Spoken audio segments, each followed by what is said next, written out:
This is episode 24, and I am your host, Mike. Episode 24 of the Tap Room Podcast. Almost up to 25 now. That'll be next week. This week's episode, that was fun. We had a good time. Got to talk to Keith and Coop from Porch Beers USA on Instagram. Definitely give those guys a follow. Really good dudes. Had a bunch of funny stories that they told on the show. So yeah, definitely give them a follow when you guys get a chance. It feels like it's just been a crazy month. I feel like the month of July, I feel like haven't really had a chance to slow down. This intro will be probably a little quicker than the other ones recently. Got to go to a birthday party later today, but I'm going to go see David from Bone Shack Barbecue. He's cooking up some food for me for the birthday. So we're getting some pork shoulder, getting some ribs, getting some chicken, their chorizo mac and cheese.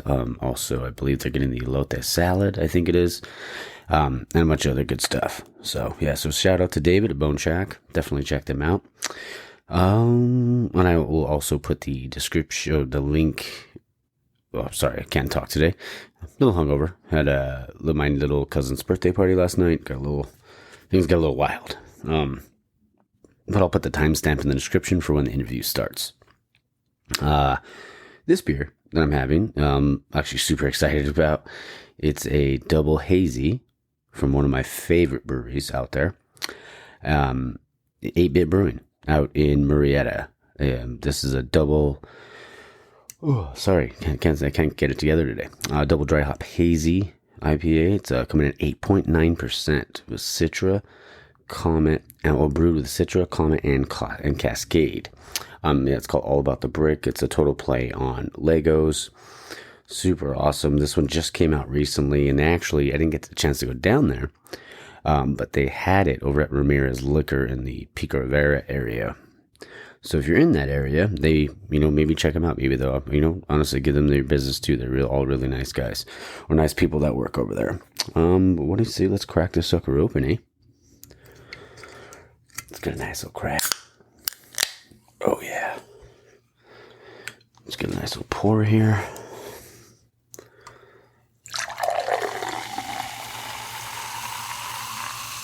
Oh yeah, there we go. Let's get a taste. Oh, super floral on the nose, like really, almost getting like a tropical kind of thing. It does super cloudy, super hazy. I'm just gonna jump in.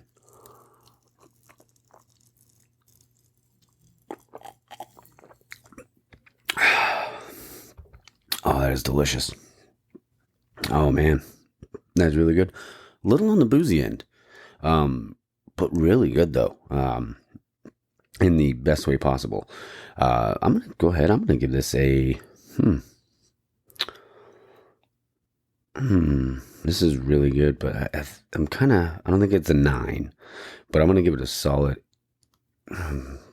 teetering between 8 and an 8.5. You know what? I'm going to give it an 8.5. I really do enjoy this. You do really get, like I said, it's super hazy. You do get all of those floral notes to it. That tropical kind of feel to it. At least that's what I'm getting. But yeah, if you're in the Marietta area, get out to 8-Bit. They got a kick-ass spot. Great food. They got obviously great beer. They have arcade games. So it's really, really awesome.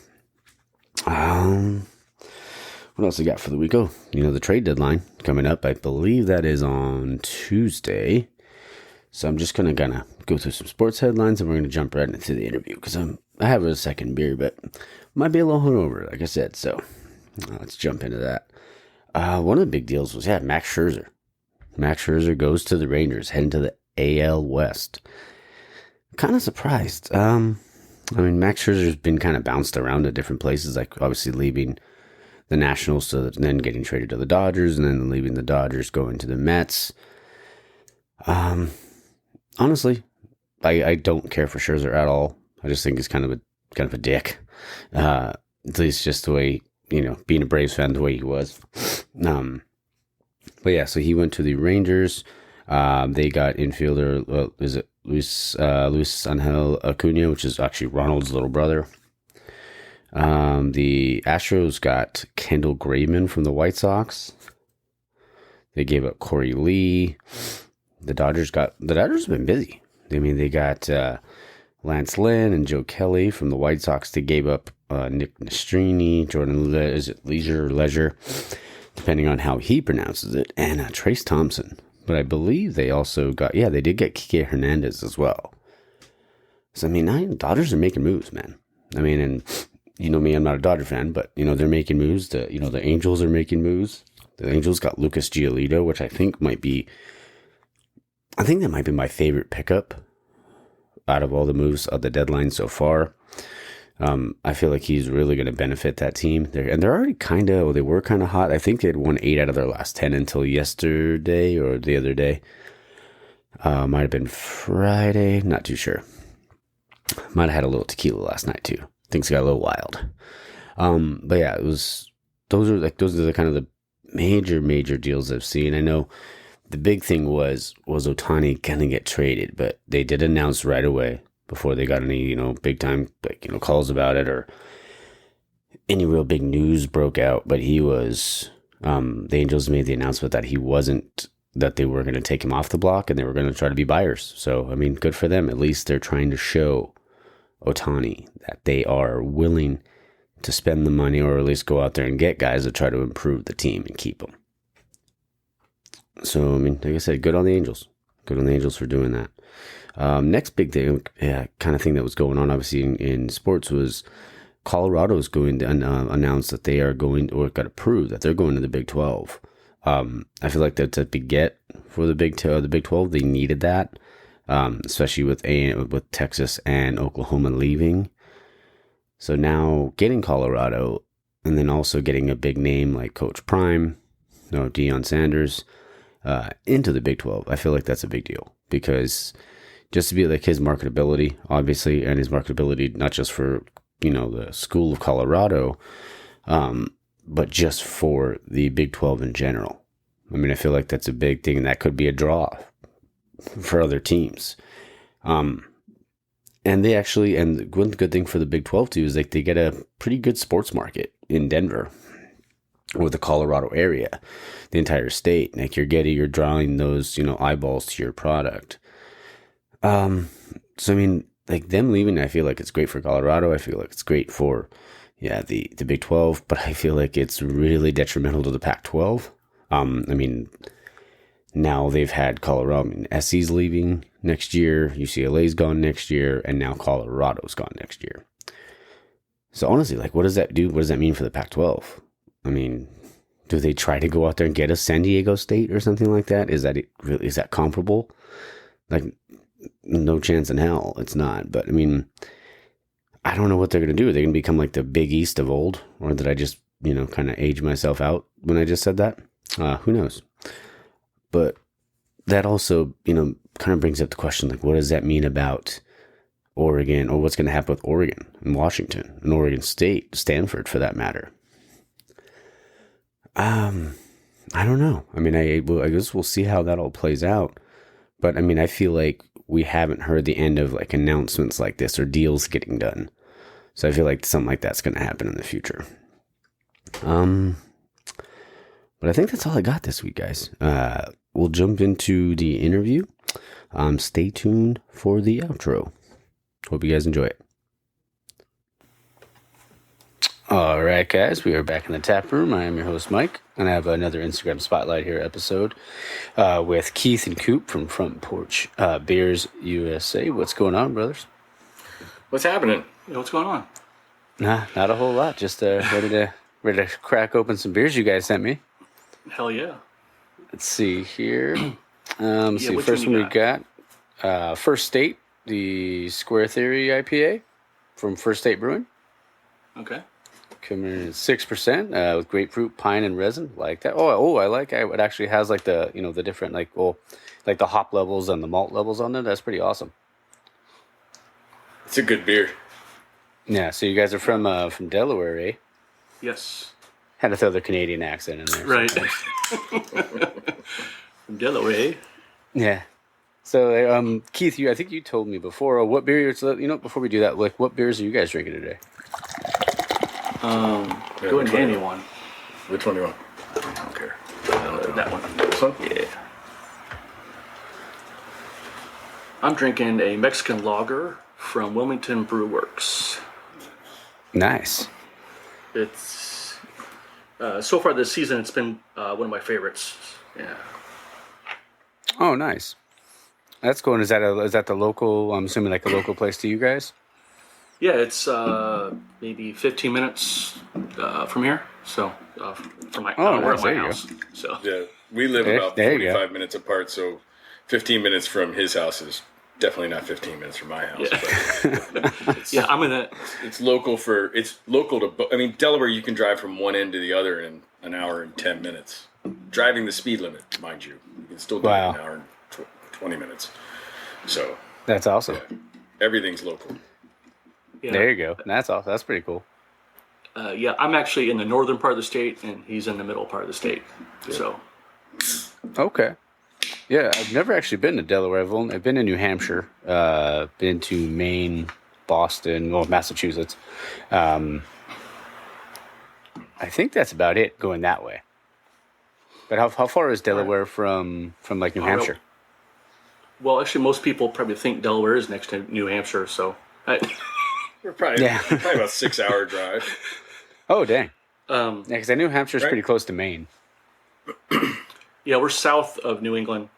We're like sandwiched between Maryland, Pennsylvania, and New Jersey.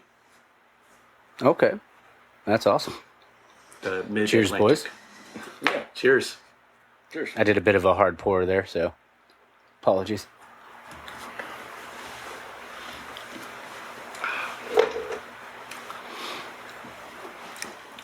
Oh, that's good. Oh, that's really good. And first state is that? Because obviously it's called named after because Delaware's the first state in the union. But is this place is it like one of the more popular breweries in Delaware, or at least by you I would guys? say so. Yeah, I would say I would so. say so. It's Yeah. definitely not the biggest, but it's always crowded. They've got a great following. They're only 3 years old, About 3.5 years old. 2-3 years old. Yeah, so they're relatively young by comparison to some of the other ones. Like Fordham's been around for a lot longer. Obviously, everybody's heard of Dogfish Head. They've been around for forever. But they're relatively young, but they do have a really good following. That's awesome. And do they have like any specific types of beers they're known for? Because I know some people are, especially out here. I know a lot of breweries are like known for their hazies. They're known for their pilsners. I would say they're known for, almost anything. I mean, Okay. they do have a lot of IPAs. They have a killer coffee stout. They're starting to come out with more sours, and those are awesome too. So Nice. and they started distro their cans not maybe a year ago. So they're starting to branch out.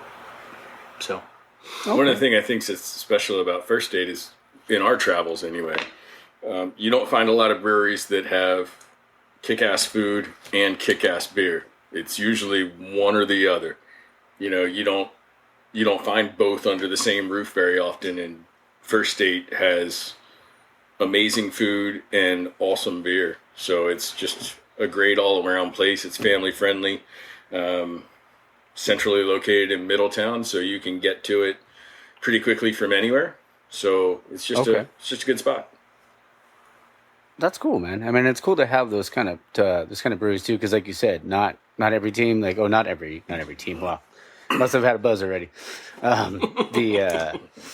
Not every brewery has everything like that. I mean, sometimes you'll have food trucks or pop ups and stuff like that, and sometimes those are kind of hit or miss too. But I mean, you can have a brewery that has killer food and killer beer. Just a winning combination for sure. yep. Right. And like I said, it's rare. I mean, we've traveled to a handful of breweries over the last several years, and Yeah. you don't find it very often that you get both. Oh, for sure. I wanted to ask you guys too, because I think it was Keith, Hannah, you and I have been messaging, right, Keith? Yep. Or has it been Coop? Okay. No, No, it's me. So Yeah, when we talked about it, and you mentioned like kind of like because we wanted to talk to you about like how you got into craft beer, and then but you mentioned like 875 breweries or something like that. Yeah, we're at 877. That's awesome. And how long did like I'm just curious. I'm not gonna ask the ages of anybody, but I mean I'm just curious like how like how did you get to that number? Like how that's just crazy. Well, we started That's last awesome. Thursday. There it is. No, it's been a fun ride. You started. It all started in 2012, so that's how long Okay. we've been doing it. Yeah. We That's go, awesome. go. I'm sorry. No, go ahead. We took an impromptu trip at the last minute. Keith had broken his foot and didn't have to work, and I had a cabin that we'd rented that we couldn't use, so we went up to upstate New York and visited Warhorse and a handful of other breweries, and we've been traveling and visiting breweries ever since. Oh, that's awesome. Yeah, we did the New York trip, and we're like, hey, this is fun. Let's just keep doing this. Yeah. And before you know it, we're like, hey, every weekend or every chance we had, we're like, hey, let's go to Wisconsin, or let's go to Florida. Or Yeah. We That's have cool. two of the most patient wives on the planet, bar none. They're fucking amazing, is what they are. So and plus, no kids helps. So yes, yeah, that's Definitely. a big plus. Yeah. I feel like that would probably put a damper on things just a little bit if that was the case. Yeah. But that's really cool, man. I mean, like to that many. So it was like, is that when you guys started drinking craft beer, or was that just kind of when you guys started going to beer like breweries all the time? that was Chris or Coop was into beer before I was. Okay. For the longest time, I wasn't a beer drinker. I was in a rum and coke. Hell, I didn't even like coffee for the longest time. I've groomed really? him so well. And- He's grown so much as a person through our friendship that, by golly. And what happened for me is before that New York trip, me and my wife went to Germany for vacation to visit some friends, and they took us around, all over Germany. We went to Oktoberfest. We went to Amsterdam, and while we were in Amsterdam, my wife was like, "Let's go to the Heineken factory." I'm like, "Okay, something to do." And we did the tour. At the end, of course, they give you your tasters, and at the time I was like, no, I don't want them. I don't like beer. So I tried to give them to my buddy, and my wife was like, no, just try it. And I'm like, no, I really don't want to. And she's like, no, here, seriously, try it. If you can handle this, you can handle almost any beer. Yeah. So I was like, No all doubt. right, screw it. And I took it. I'm like, oh, it wasn't too bad. I had the second one, and I'm like, oh, it wasn't bad at all. And then I came home. Me and Coop were hanging out, and I would always go to his house, and he'd have beer in the basement, and he's like, here, try this. Here, try this. And before you know it, I'm liking beer all the time, and I'm coming up with trips to go to, and and the brewery That's awesome. mission was born. Yeah. And I don't know where I That's- started. I don't think I can pinpoint where my craft beer journey started, so to speak. Obviously, it was local with Fordham and Miss Pillion. Not so much Dogfish Head. I know they're super popular.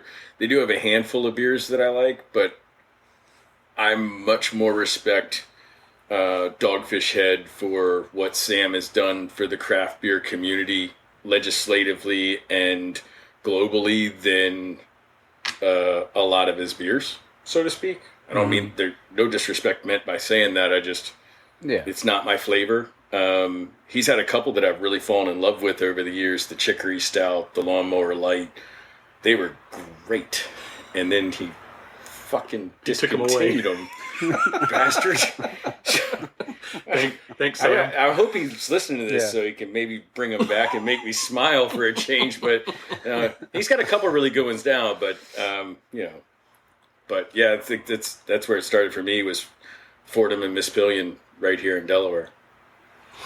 That's cool, man. I mean, and that's like, we all kind of, especially like, because I mean, I think you guys have probably heard it on the show when I've talked about it. Like, my intro to craft beer was like a double bastard from Stone, which is just like being a first beer, like first craft beer. I was like, what the fuck is this? Like, this is terrible. But then the more I got into it, the more like I'd have a sip here and there. I'd have a little bit more. And then eventually kind of, that was kind of my gateway drug. And that was like that and Anchor, I feel like. Okay. Like the Anchor Steam lagers were kind of something that kind of got me into it when I was a kid. But then you kind of, when you find that one, like craft beer, whether it's a lager or any type of IPA or double IPA, like Pliny or something like that, when you find that, you're like, oh, okay. And then you kind of, it's like your gateway drug, man. Yeah. And you just find your I guess your niche, I guess, in craft beer, and you just never let it go. But then you just expand on that. Right, because they're all different. And they all have their own fun twist, whether it's an IPA or a sour or a stout. I love, I've told Keith this 100 times, and we've talked to people at festivals. He's probably sick of hearing me say this, but I love the transition that IPAs have made over the last, 10, 15 years, where they started out as that really hoppy, super bitter beer that I didn't really want to drink. And now you get these citrusy, flavorful, piney, just awesome, refreshing beers. I love the transition, and we're watching it happen with sour beers now, where they started out as make your face pucker sour, and now the sours that are coming out are fruity and sweet, and they're still classified as a sour, but they're anything but. They're they're like fruit juice. Yeah. They're fucking awesome. They're dangerous. Yeah, they are. Yeah, there's 9-10%, and you're like, shit. Yeah. Better not drink 4 of those. Cheers. Oh, exactly. What I'm going to have to do is next time I go out, because I don't know, have you guys been out here before in California, like gone to any breweries out here, or have you guys been this far out? For me, okay. I've been to the San Jose area and Frisco area. Okay. But not southern. Okay. Well, I'm trying to plan a trip out to 8-Bit Brewing. I know they probably might get some distribution your way, but I'm not too sure. But if they usually have, like, because I'm a nerd, so they have like one called the Eye of Sauron, and it's a double IPA, and it's like 9.2, I think, and it's phenomenal. It's so dangerous because you don't even taste the booze in it. Right. Yeah, those are the best ones. Yeah. Yeah. And then before you know it, you're floored. Right. Yes. That's what happens. So, can I pose a quick question? I want to ask a question. Yeah, of course. We started talking about our beginning of craft beer, but what's everybody's first legal 6-pack? I'm just curious. Ooh. Do you remember? I do. It was Pyramid Hef. Okay. What was yours? I have no idea. I don't remember. Mine was PBR. Yeah. I've come a long way. Oh, baby. I think my second or third might have been like a 12-pack of PBR, because I remember a buddy of mine, we were having a toga party for whatever reason, and he had a keg of PBR. So I was like, this is pretty good out of the keg. It must be all right in a can. And it was all right. But mine was $2.99. Well, see, I didn't start out with cheap beer, so I. Wait, you don't have to start out with cheap beer, Yeah. Just saying. I mean, I thought Pyramid Hef was like the greatest thing, in the world when I had it. If I had to guess, it's 6-pack of Sun King. That's probably true for you. Yeah.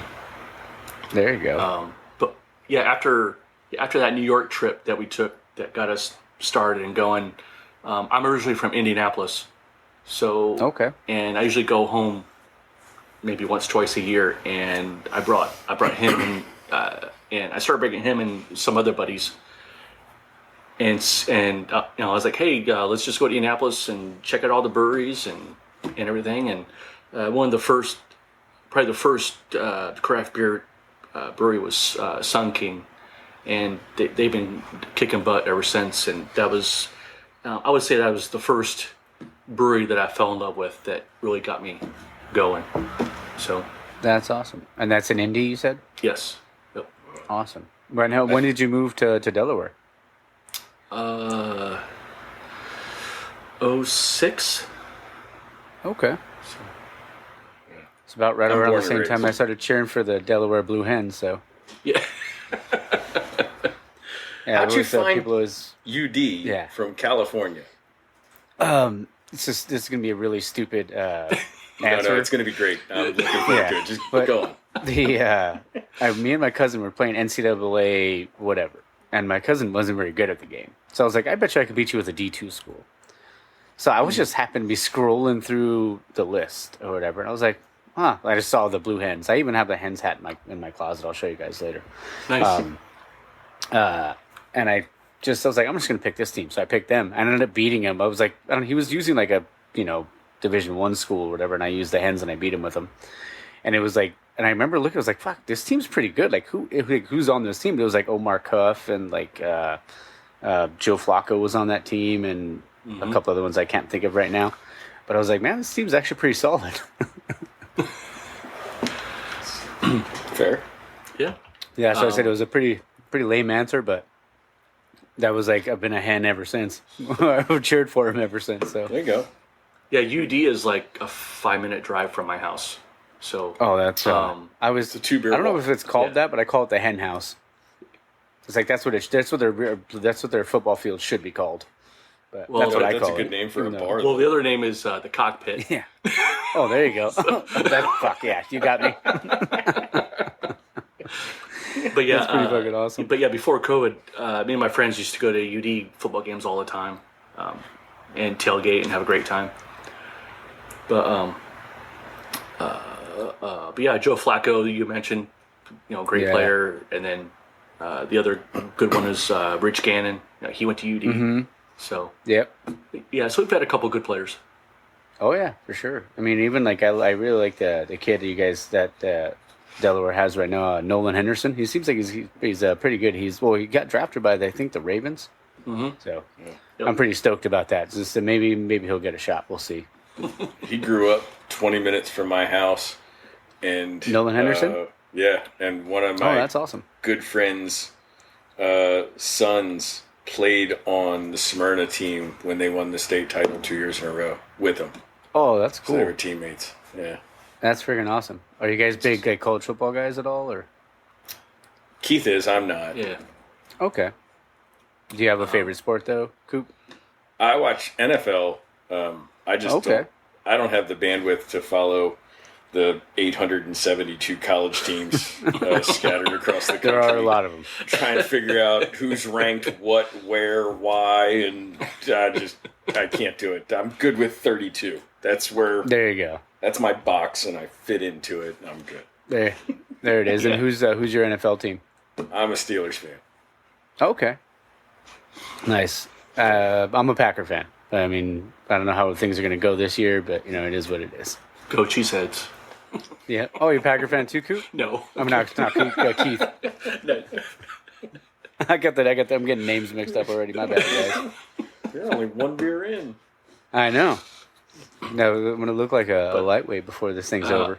But yeah, he's the NFL fan, and I'm the all-around sports fan. So Okay, that's awesome. That's kind of how I am too. I love watching certain specific sports, but I mean, I will watch all of them. But I have my teams for all the different ones. Like I'm sure you've probably heard with I'm all over the place.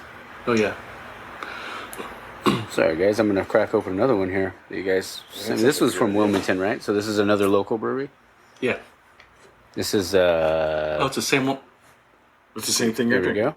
Yeah, it's the same Oh, one I'm drinking. sweet. Yeah, that's it. Awesome. Sweet. Yeah. Is it just I'm gonna Yeah, it's like- and that's the thing. So I'm Hispanic, but I mean I don't I have no accent or anything like that. Or I'm gonna have I don't even speak the language for that matter. And people are gonna butcher me when I say this, but Fábricas de Cerveza Wilmington, there we go. Mexican style lager. Perfect. Close enough. Yeah. Nailed it. Looking for the percentage on this bad boy. Yeah, I couldn't find it, but Yeah. Either way, it's gonna do the job, right? it's like 5 for 6. So Yeah, well, I'm going to fall off my bar stool in a minute because I just opened the one of your beers. Belazic Oh, here we go. IPA. I love it. Oh, that's the one from King's, in 5 right? minutes. It's because you've got me Where's it drinking from? I don't know. Is that from King's Brewing? Yeah. Yep. Yes, King's Brewing, and it's what, 9 Did it- point. I looked it up earlier. It's 9 point. I don't know. It's a lot. It's 9 something.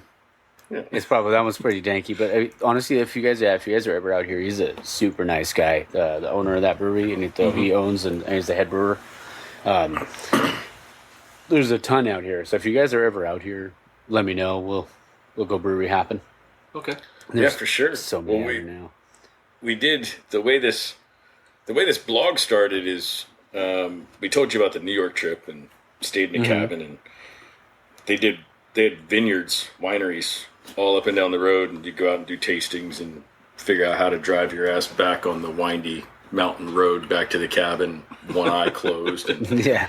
all fucked up. And then we went out and started doing the breweries, and then this all kind of started, right? So I don't know, it's what, 4 years ago now? Give or take a little bit? You're talking about the Denver? Yeah. It was during COVID, so 21? Yeah, 2021. We hopped a one-way flight out to Denver, Colorado, rented a little compact car, and the plan was to drive home and pick up beer and stop at breweries along the way. And so There you go.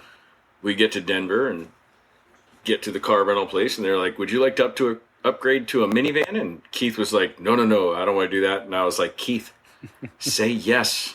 Think about how much room we'll have for beer. It's a minivan with fucking 2 of us. There's like That's 8 awesome. rows of seats, dude. Let's go. Yeah. So he hopped in the minivan and drove our happy asses all the way back. Got out of Denver and drove across the fantastic state of Kansas. I don't know if you've ever driven across Kansas or not, but I took 3 or 4 naps, and I swear Keith pulled over while I was napping because every time I fucking woke up, there was a tumbleweed blowing across the road, a windmill on the right, and a fucking cornfield on the left. It was awful. Took us 7 days to get across fucking Kansas. It was terrible. So, And I'm very sorry for the listeners that live in Kansas. yes. Oh, We sorry, did mate. actually My mom find lives there, so it's all good. We did actually find some really good beer in Kansas. There was one that tasted like a Rice Krispie treat, which was fantastic. There was the something gnome. What was it? Yeah, I know Boulevard's big out there. We didn't make it there. Yeah, Boulevards in Kansas City. Yeah. Yeah, we didn't get there. Yeah. I don't know. There was some gnome because we stopped at the Grateful Gnome in Denver, and then The Hopping Gnome. the Hoppin' Gnome in somewhere in Kansas. Anyway, drove all the way home. While we're driving home, we got to do this again. Did the whole trip in 3 days, from Denver all the way back to Philly, and then drove back to Delaware. So we did a one-way flight to Dallas, and then drove across the southern coast and up the east coast over 4 days. 5 days. 5 days? Yeah, 5 days. 5 days. And then our ultimate goal is to do a one-way flight to San Diego, do San Diego for 2 or 3 days, and then drive all the way across the country in a goddamn minivan because that's how There it this is. whole thing started. That's awesome. That's so cool. And so, do you guys like? Because you talked about like the blog and stuff like that. Do you guys do that for like anytime you go on a trip, or is it? It's 24/7. I mean, Yeah, it feels like. love it. We're always drinking, so Always drinking, Hey, always there you taking go. pictures, always something. But yeah, the Denver trip is what really started the whole online. We need to take pictures and talk about our travels. Okay. So That's awesome, man. That's really yeah. cool. yeah, it was. And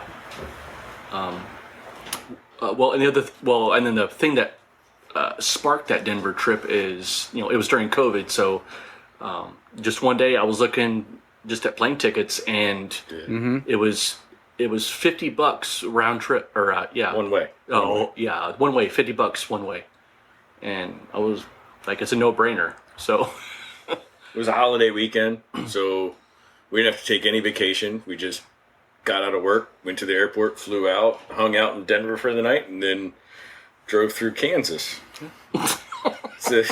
Every time I talk about the Denver trip, I gotta bitch about Kansas. Yeah, he does. Yep. But Hey, COVID good was actually barbecue really out in good to Kansas? us. What? Yeah. Oh, it's a good barbecue out in Kansas, but it's Yeah. a little flat. St. Louis had some killer barbecue. Shifley Brewing Company has, believe it or not, one of the best Cuban sandwiches I've ever had in my entire life. Awesome. It was delicious, right, with their pumpkin beer. Yeah, they're Shepley's in St. Louis. Probably one of the best pumpkin beers we've ever had. Yeah, it was really good. Yeah, and another funny story about that trip, we left St. Louis and we were trying to get to Southern Indiana Oh yeah. to hit up a beer store before they closed. You might have to censor part of this so I don't get a belated all speeding good. ticket. That's all right. But no, we left the brewery, and we were getting ready to leave the brewery, and I was like, hey, we don't have much time, until they close. And Coop was like, oh yeah. Well, hold on. Buckle up, bitch. We're going. Yeah, so we hit the road. He hit the pedal, and we're flying. We're making great time. And and the one thing I forgot to put into our plan was we were changing time zones. So we crossed the Indiana-Illinois line into the Eastern time zone, and we lost an hour. And I was and I was looking at the GPS, and I was like, Coop, just lay off the pedal. And he's like, no, man, I'm making great time. No, we're gonna make it. I'm like, nope, just hold off because we changed time zones, man. I was so mad. I'd shaved like 30 minutes off of our arrival time, flying down the road in a minivan. I'm Just rolling. kicked it into overdrive. Yeah, and then he goes, you just let off. It's all good. We're not gonna make it. And I was like, what are you talking about? I've already shaved 30 minutes. I only got another 10 minutes and we can walk through the door. And he goes, we just lost an hour. How Yeah. the fuck did we do that? We just went across a time zone. How the fuck did GPS not tell me about that when we got started 2 hours ago? Fucking technology. I was so mad. It was terrible. Oh, that's fucking brutal. It seems like you would have been like, what does Will Smith say in Independence Day? So let's kick the fires and light. No, kick the tires. No, was it Harry Connick Jr. that says it? One of them says it. Yeah. You just say, Somebody kick the tires and light the fires, Big Daddy. Yeah, we were rolling. But COVID was good to us. We did the one-way flight to Denver. We found a round-trip flight to Fort Myers out of Philly, I think it was, right? Oh yeah, the Florida trip. Yeah. Yeah. For $32 round trip a person. Holy shit. And so my stepmom lives in Fort Myers, so we had a free place to stay, we had a car to use, and we got flights for $32. Keith called me, he goes, hey, I found these flights, do you want to go? And I was like, what flights? And he said, they're $32. I said, buy them. I don't even want to fucking look at the calendar, just buy them, and if we can't go, it costs me $32. I don't care. Yeah. Just buy them. Before they change their Gold fucking jacket, mind. green jacket, who gives a shit? Right. Yeah, I'll duct tape my ass to the wing for $32. Like, I don't give a shit. There you go. Yeah. I So think that's it. Well, I went to Colorado when COVID was going on. I think it was like January 2020. No, February 2020 is when I flew out there, and it was like $70 round trip. Yeah, there were some Crazy. good flights during COVID. Dallas trip was during COVID too, wasn't it? But yeah, so we made it to Fort Myers, and we hit every brewery in the Fort Myers area. Yeah, Fort Myers, Awesome. Cape Coral, the whole surrounding Yeah, area. we had plenty of time, free everything, so it was great. That's freaking cool, man. And if you guys end up this way, like if you guys are going to San Diego, let me know. I'll go down there for the weekend. Okay. Or whatever day. If Yeah, it's, for if it's sure. on a Oh weekend. yeah. Take you to some of the different places down there. Like there's a ton of them. Oh yeah, we've Like we've San heard Diego, many you could throw stories. a rock and you could, and hit like 12 of them. But there, and even like the food, like down in Old Town is really good. There's some cool stuff like downtown. There is a bit of a homeless problem down there, so I don't necessarily go down there all the time. But if you get a chance to like see a baseball game, like at Petco Park or something, it's Yep. awesome. Cool. But yeah, San Diego's, the mecca of San Diego has been on our list for a while. But just West Coast Mecca. just yeah, Yeah. Asheville. true. Yeah. Just yeah, just haven't made it. Yeah, it's on the list. All good. But we gotta have what, 6 days to drive home? Because I mean we're not going to stop at just one brewery on the way home. There's going to be at least a lot more than one. So Yeah, and you're gonna have to stop in Anaheim too, because they'll take you to Unsung. They'll take you to Brewery X where my brother works. Take it, and their pizza's amazing. Their burgers are amazing. Their beer's great. They have good. If you like seltzers too, seltzers are really good. All right, sold. Yeah, monkish and stuff like that, dude. It's awesome. had me a pizza and beer. Yeah, no. There you go. Done. This Mexican lager is freaking delicious, man. Yeah, it's really good. Yeah, see, it's tasty. Super smooth too. Yeah. Super smooth, and it's got a little cloudy too. Yeah, if you get it at the brewery, they put that salty rim on the glass for you if you want to. Oh, and it's pretty cool. Nice. Sounds delicious. But yeah, that Dallas trip that we did after Denver. All right, so we get to Dallas for this trip. We went to a rental car place, and the rental car place is like half the size of the airport. You have to take a shuttle. You get there, and I rented the car from a cheap place, and so we get inside. And we get in, we get there, and the line is out the door almost. And it's every bit of 75 yards long. Yeah, it was huge. Dude, it's like we're never gonna get a car type of line, and we're talking to people that have been there the day before, never got a car, and we're all scrambling to try to find a different car. Other rental car places. In the same area, they won't let you rent a car because you don't have a reservation, because that's what everybody was trying to do. And so then I'm on the phone trying to call other places off-site. Coop's keeping the place in line, and they're not telling us much until we get to almost to the counter after hours. Yeah, probably 2 hours, 2.5 hours. Yeah, we almost get to the counter, and the manager comes out. She's like, "I'm sorry. We're trying our best. We had a bunch of thunderstorms that had wind damage, hurt the cars. We don't know, if that was true or not, but..." Well, she's yelling this to the entire line that's still 75 yards long, and we're getting up close to the front of it, but she's yelling this so that everybody can hear, "There's no more cars. Sorry about your luck. Wind damage. Call an Uber." I mean, that's, I don't think she didn't tell us to call an Uber, but that was pretty much her message. Like, you're up shit's creek, guys. Sorry about your luck. Dang. Yeah, and good luck. Yeah. So we were just hoping for the best, and we're like, oh crap, we just bought a one-way ticket. Now we have no car. Well, they're stuck in Dallas. This is a great place to be stuck, by the way. We had a fantastic time. Right, there's worse places, but yeah, we get to the count, and we get to the counter.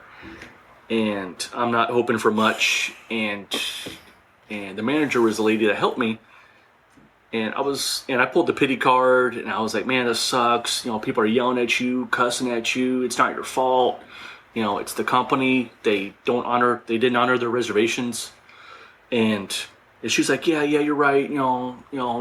These people are really mean and blah blah. I'm like, oh yeah, and she's like, you rented a minivan? I'm like, yeah. And she's like, okay, well, just stand by, and when your car comes, they'll call your name. And I'm like, yeah, right. Not gonna happen. So everybody else went outside to hang out. I'm standing by the counter, kind of, and just waiting. And like not 15 minutes. Somebody comes out and and says my name, and I'm like, yeah, right. And he's like, and I'm like, yeah, it's me. And as I'm approaching the guy. There's a guy in line that comes up, and he's like, dude, how long did you wait for your car? And I'm like, I don't want to tell you. Yeah, because you're going to start a fight. From the time we got to the counter till now, not very long, but we were in that line for a long damn time. Right. So I get to the guy, I'm like, hey, the guy that had the keys, I'm like, hey, let me grab my friends. And he's like, dude, you got to follow me or you may not get your car. And I'm like, okay, I'm following you. I'll just call him or something. So yeah, so I go out there and there's like 3 cars on the lot, and he's like, there's your minivan, the keys are in it. I suggest you go directly to the car and grab it before somebody says anything, because it looked like they just had got it back, just washed it. And I'm like, okay. So I went there, threw my crap in there, called these guys, and we were on our way. But it was a fiasco. Dang. So yeah, we left. We did a couple breweries in Dallas, and then we woke up the next morning, headed towards Louisiana and New Orleans, and then we hit your favorite brewery in Louisiana. Yeah. So we had I was 14 or 15 years old. So my wife and I have had legal guardianship of my nephew since he was 6. And so I drink craft beer from all over God's green earth. And so he started drinking craft soda from all over. There's a brewery here in Dover, Fordham and Dominion, that does a root beer, a black cherry, an orange cream, and a ginger ale. The root beer's amazing. The black cherry's fantastic. The orange cream, they just stopped production on about 6 months ago, and I thought I was going to cry. And their ginger ale is only good when you mix it with Jameson. It's the only time it's good. I can't drink it straight. But we're driving home with him because we brought him on the trip, and I want him to experience the States and traveling and driving around and all that good stuff. And so we're driving home, and most breweries are family friendly, right? Like, you can bring your kids, you can bring your dogs, they're pet friendly. The farm breweries aren't, which I understand because you're introducing a new animal into the ecosystem. I get all that, but most breweries are family friendly. So we took Alex, and he wanted to drink as many craft sodas across the country and compare them to the ones back home. And so we stopped at this brewery in Louisiana, and we get in line. And I'm not going to say the name of the brewery, but we get in line, and we're like 8 or 9 people back, somewhere around there. We get up to the counter, and the guy asked for my nephew's ID. And I just started laughing because he's obviously borderline prepubescent. Like, he's 14 years old. Like, he's definitely not going to order a beer. And the guy says that you've got to be 21 to be inside the bar. And I was like, all right, that's cool. He can go sit outside. No big deal. So, actually, Alex really wants to drink. He asked for a Coke, or if they have craft soda, they didn't, so we got him a Coke. He goes and sits outside, and the guy behind the bar says, in Louisiana, if you're his legal guardian, you can order him a beer, and he can legally drink it, but he can't stand inside the bar while you order it. And I was like, that's the stupidest fucking thing I've ever heard in my life. Are you serious? I can buy him a beer and he can sit at your picnic table and drink it legally, but he can't stand here while I order it? That's crazy. Makes no fucking sense. None whatsoever. So, again, I'm not going to name the brewery. But anyway, so he goes outside, sits down. He's 14, so I ordered him a Coke. I didn't order him a beer. I do plan on taking him back to Louisiana for his 18th birthday next year to buy him a beer. Because I firmly believe that you should be allowed to drink when you're 18, which is a whole nother discussion.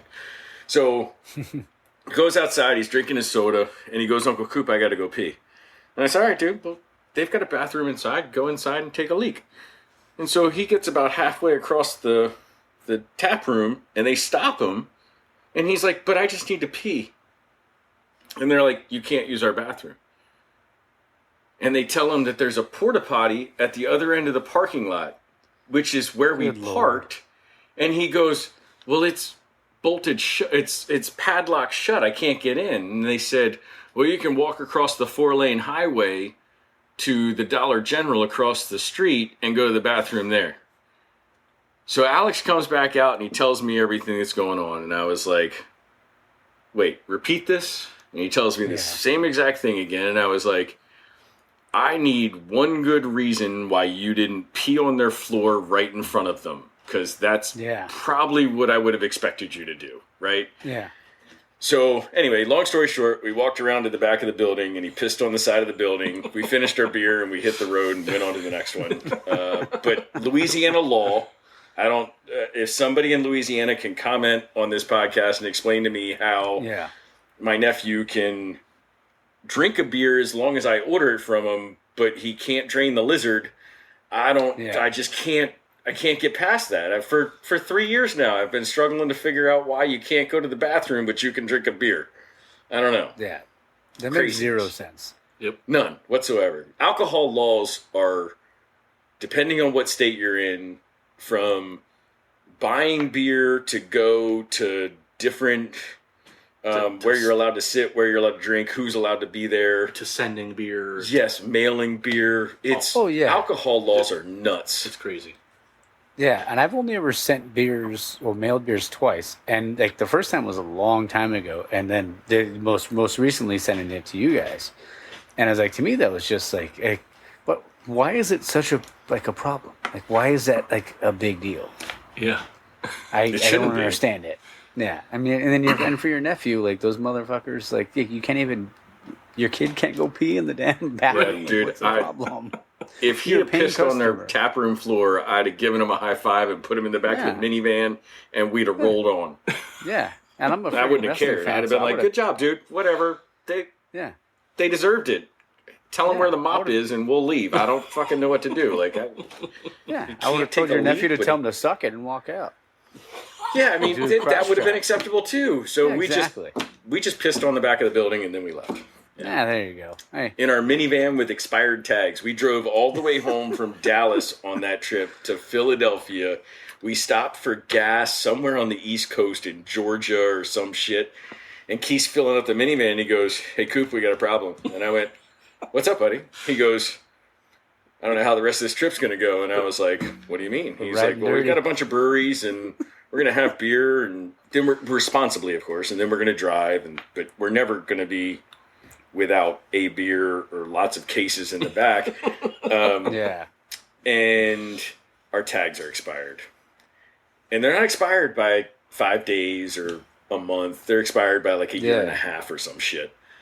And so we drove all the way from Dallas up to Philadelphia on expired California tags. Yep. Bingo. And usually, and when you're driving like in California, they'll pull your ass over here for like after like a month. But I mean, normally, if you're driving, I mean, I've had friends that have like road trip, and they'll get to like Colorado, and they'll see those California plates, and they'll try to find a reason to pull you over. Yep. We didn't get pulled over once.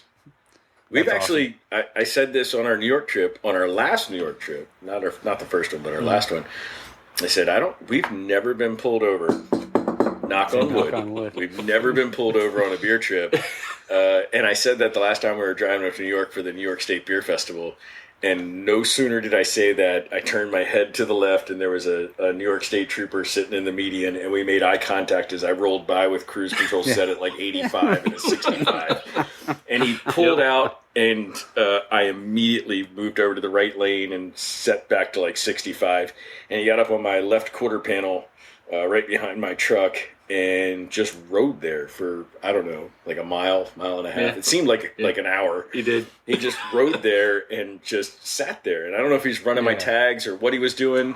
And we hadn't hit a brewery yet. We were just on the road. Yep. So it would have been the perfect time to get pulled over for speeding. But he chose not to pull me over. So we still have a perfect clean record, knock on wood, for all of our beer trips. So nice.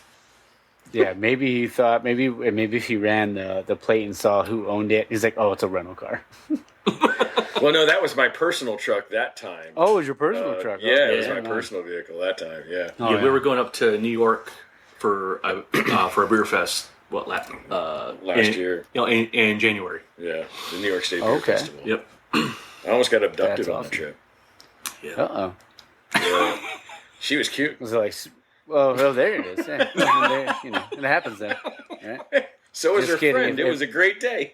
Yeah, I was gonna say if Veto's listening, I didn't mean that. I'm gonna crack this beer open now. There we go. We're full of funny stories. There you go. And that was one of the things too. I was into like I want to hear a good. That you just opened. Oh, here we go. It was a hard pour. I'll let that settle down for a second. Yeah, that's. Which one was that? He just opened a human robot. You guys? Nice. Up in Philly. Nice. How many beers did you send him? Oh, well. 4 or What's 5. going on? 15 minutes, 23 seconds. How many beers did you get? What's 23 seconds? Oh, no, I was looking at the time just in What, case you- I had to edit anything. Oh. Because it was, for whatever reason, it seemed like it cut out. And I've only had Oh. maybe issues once when this is going. Is there a delay? No, No, not really. I mean, your screen's freezing up and we can't really see you, but Oh, no, weird. you're Okay. no, I you're mean, you're fine. Your sound seems fine. Oh, okay. So, Just what in beers case. did we send you? Do you remember? The square. I'll admit I drank one of them. Which one? okay. Um, Okay. I can't remember. I was a little. I was on a good one that night. Yeah, because I can't remember what I sent you. Well, mostly, but What'd you send in the big But I just oyster? want to make. Yeah, Yes, I think okay. so. yes. I Yeah, sent there's one more Hammerhead big and, oyster in and- here. Yeah. Yeah. Big oyster is one of my favorites. This one is the the human robot? Dresden Codex. Yeah, the human robot one. Yep. Yep. This one. That's not a Delaware beer, but it's in Philly, and hands Okay. down the best lagers in the area. I mean, probably my favorite Nice. brewery in Philly. Okay. So Do you guys get up there often? actually, I work in Philly, so Oh, awesome. Goes Yeah. there daily. Philly's like maybe a 30-minute drive from here. So Okay. um, Nice. yeah, Northern Delaware is a really nice spot from what I always tell people. It's nice because I'm like 5 minutes from the Maryland line, 10 minutes from the bridge that takes me to New Jersey, another 10 minutes to Pennsylvania. I mean, That's awesome, man. but if I want to go to the Delaware beaches, it's about an hour and a half. Yeah, especially during the summer. During the summer, it sucks. So, I yeah. bet. Yeah, so whatever mood I'm in, I'm like, hey, I feel like going to Baltimore today. It's like a 45-minute drive, and Philly is a 30-minute drive, and because I got we have friends in Jersey, PA, so Yeah, I tell Okay. people all the time, I was born and raised in Delaware, and I hated this state when I was growing up. I thought it was awful. And there's nothing to do until you're 16. Like, from Oh yeah. diapers to 16. Like, we used to play tag with cars when I was 16, 17 years old in my hometown, because that's all there was to do. We just drive around and see if we could lose somebody and hope we didn't get a speeding ticket along the way. Like, we just drove around and acted like idiots.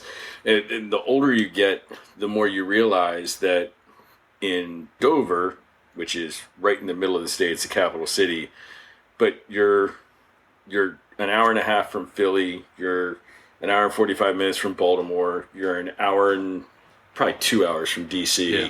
you're 3 hours from New York City, you're 2 hours from the Poconos to be in the mountains, you're 45 minutes from the Delaware coast to be at the beaches, you're an hour and 10 minutes to be the Jersey Shore. So you're so centrally located that you can get That's cool. anywhere in. So the older I get, I mean, I'm 44 years old now, and I love it. I'll never leave. Keith will, but I'll never leave because I'm. It's just where I am and who I am, Yeah. and it's just part of me. So I'll never go anywhere. But I love it. That's cool, man. I mean, like when you're like, just like when you find, like you said, like being that close to all these different places, being able to. I mean, I know, like, I was just gonna quote Wedding Crashers, where he says crab cakes and football because of Maryland and stuff like that. Yeah. But I've never been to Maryland, so I don't know what the thing is. I've been to Maine, and been able to have like lobster rolls and Yep. stuff like that. Yep. Do you guys have like local, like, because I always do the locals only part, but I mean, it's usually towards the end, but we'll throw it in right now. Do you guys have any like favorite like local places? Like if somebody was visiting Dover or you guys home anywhere like in your guys state, where would they should go, and maybe not the touristy areas, but the places that the locals go. Crabs. Right? You got to try crabs. Crabs.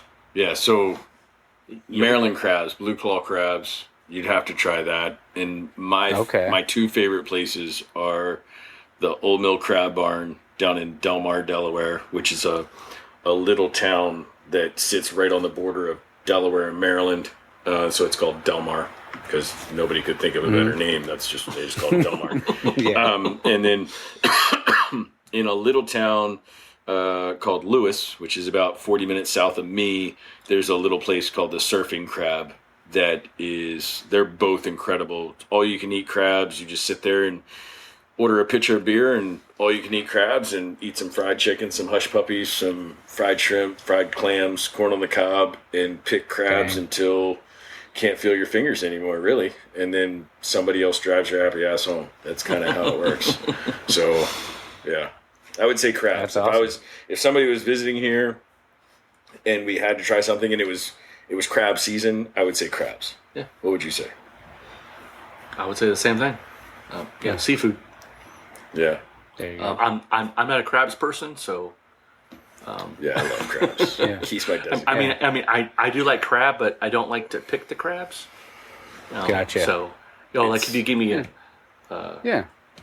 a crab sandwich, Crab cakes. Yeah, you'll crab eat crab cake. cakes. Sorry, crab cake. Yeah, you I'll go. drink. I'll eat that. But There you go. If you can eat the crabs, it's great. You just don't want them in your shorts. Am I right? That's yeah. true. Yeah, I yes. just it seems like two different types of crabs. Two different types of crabs. Yeah, to me, picking the crabs, it's a lot of work for a little bit of meat. Yeah. Yeah. No, it's a social experiment. So That's what it is. It's yeah, like, people enjoy it, people like it, but I just think it's not fun. So I'll just eat the crab Yeah. cake. There you go. No, it's a social experiment. If you ever get out this way, same invitation goes to you. If you make it out this way, hit us up. We'll go get some crabs. We'll get a couple of pitchers of local craft beer, and we'll sit down and we'll teach you how to pick them, and we'll have a good Calm time. down.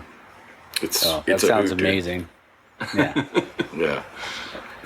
That sounds so good. I mean, I've always wanted to get out to Jersey too, just because, like, I grew up watching the Jay and Silent Bob movies. So, I mean, it's Yep. like I've always wanted to go to Red Bank to go to their comic book shop. So, it was like, if I can make my way out there and do a whole, do a lap around everything, I'm down. There's a newish brewery that just opened up on the northern part of Jersey. Okay. Called Ross Brewing. Awesome place. I went there about a month ago. Awesome place. It's the only brewery that's actually on the water. That's not on the actual beach.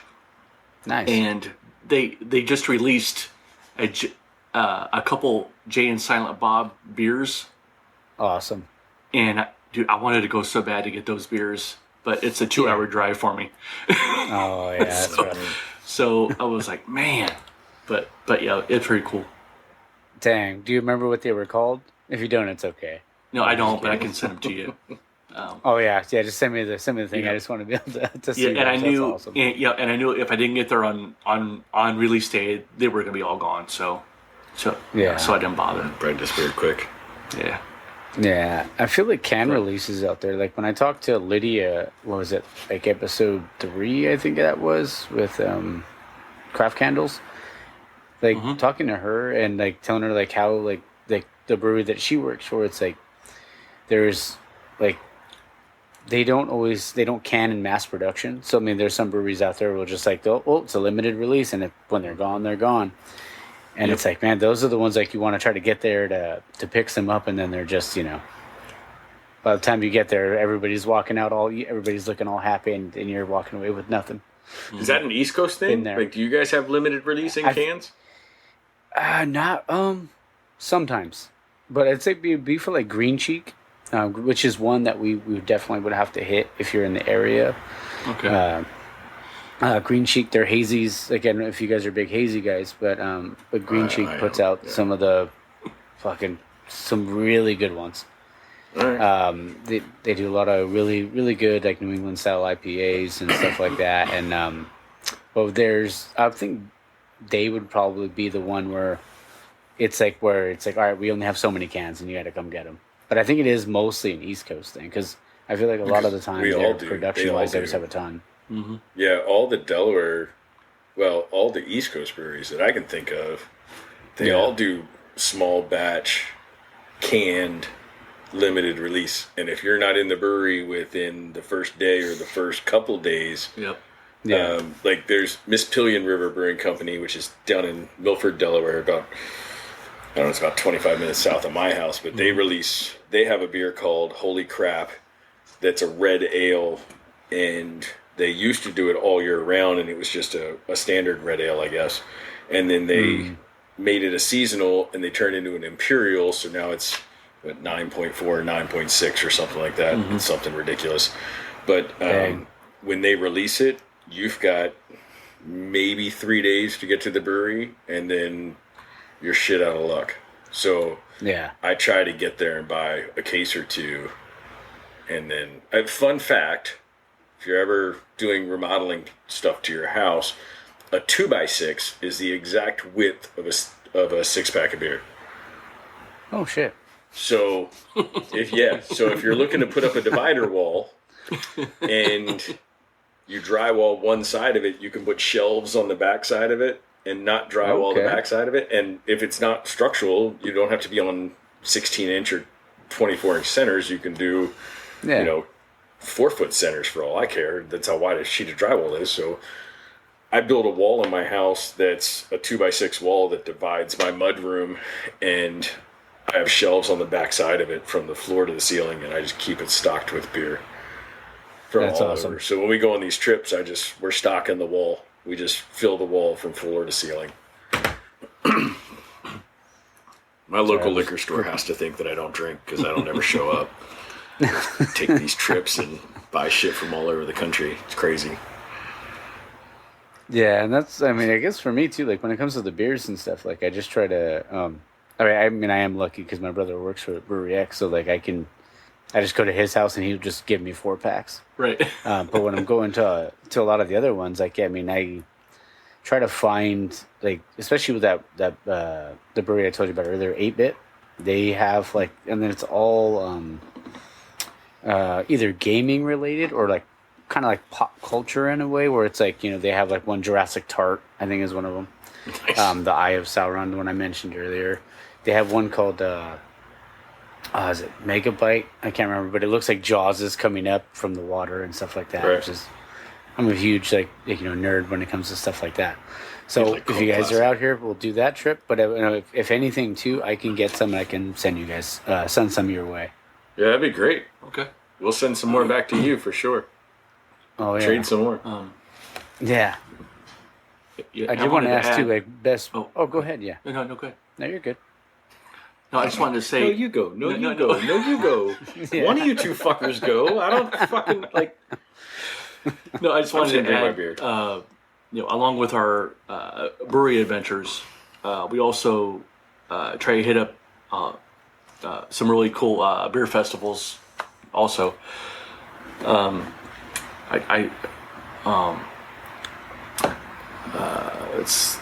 let's see.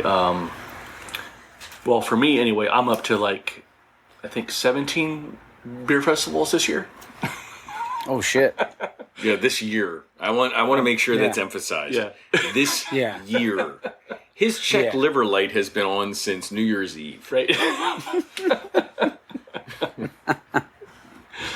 That's awesome. Yeah, they're just so much fun, so I can't help myself. I'm not at 17. No. I don't have that kind of spare time. But Coop does join me when he can. Yeah. But he does join me for the really good ones, which is the ones we really like. We really like the ones with like really cool themes. Like we went to Boston in 2019 and 2020 for Fucking love Boston. the Extreme Beer Fest, which is awesome. The breweries show up and they come up with the craziest concoctions they can for beer. Yes. And that was right up our alley. Yes. It was unreal. It was unfucking believable. We there was a brewery that had hot Cheetos beer, which sounded good at first, but then it just burned all the way down, and And on the way out, oh shit. yeah, because because everybody else was like, I'm like, I'm not touching that shit. Yeah, hell, I'll do it. And, okay. Yeah. And then there was a brewery that had a taco beer, That was fucking incredible. and Did you drink that one? Yes, and so Coop will good. explain that one. Yeah, so it was the first year we went, there was, I don't know, must have been 150 breweries there. It was huge. a lot. It was overwhelming. It was so big, right? It's in a big convention center in downtown Boston. Yeah, it was 2 degrees outside. Yeah, the line was wrapped around the building to get in. It was ridiculous. So we get in. Dang. We do the festival. We've got 4 or 6 hours inside of it or whatever it was. And I'm on my way out. I find Keith. I find the other Dan and DeAndre on the way out. And I hit up the last brewery. And the guy, the brewer, the owner, I don't know who it was, some brewery from Idaho, I think it was from Idaho. I've got Idaho stuck in my head, so that's what I'm going with. Some brewery from Idaho. And he says, have you had lunch yet? And I said, nope, haven't had lunch yet. And he said, here, try this. It's a taco. Listen very carefully. When I tell you, you could taste the shell, the meat, the cheese, the lettuce, the tomato, the salsa, you could taste it was like drinking a taco that was carbonated. It was the most amazing thing I've ever put in my mouth. It was unreal. I don't even know how to explain it. That's awesome. I could taste the crunchy corn tortilla. It just didn't crunch. It was quite soggy. You could taste everything. It was unbelievable. So there was that one. There was a Cinnabon beer that year that was like drinking a Cinnabon from the mall. It was unbelievable. And then we went back the following year, and ironically enough, the first brewery that we walked up to the second year was the last brewery that I walked up to the first year.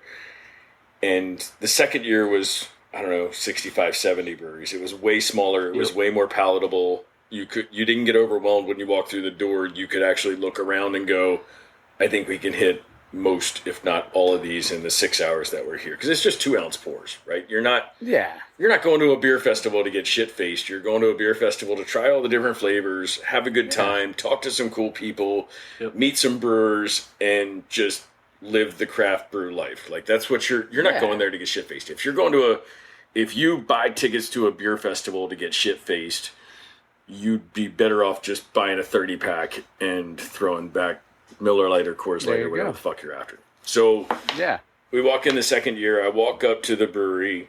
Like I said, it happened to be the same brewery that I left off with the last year, and they had a brewery. You ever dipped a Wendy's French fry in a Frosty?